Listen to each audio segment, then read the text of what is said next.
quick unofficial update. Didn't even have time to put bookends on this.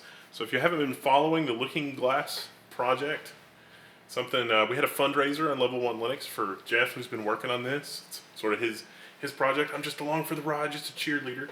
But yeah, so this is Looking Glass. This is the Looking Glass client software.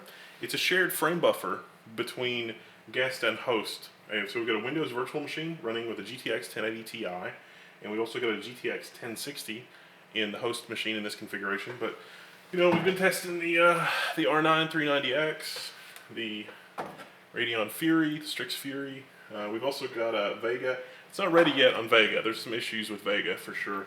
Using kernel 4.15 and the bleedingest edge, AMD driver stack, but right now just Nouveau with the 1060 for testing purposes, because using 1060 for the host. So we'll just arrow down to run benchmark here. This is an OpenGL window. I mean, this is just good old-fashioned GNOME up here.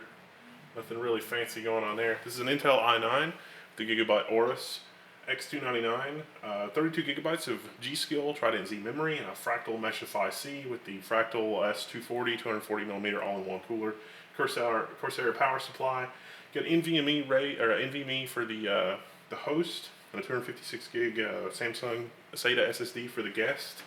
As you can see, it's running pretty buttery smooth between these two. But another question on everybody's mind is, well, what about the latency? So I'm going to wait for this next scene, because the next scene has a lot going on. I just want to make sure it is also buttery smooth. Yeah. Oh, it looks great. Looks great, doesn't it? It really looks great. So this is coming Thursday. It's a public release on Thursday. So we don't have any more show-stopping issues. This is using the DirectX Capture API. If you've got a Quadro, you could capture with the NVIDIA Capture API on that side of things. So, woo!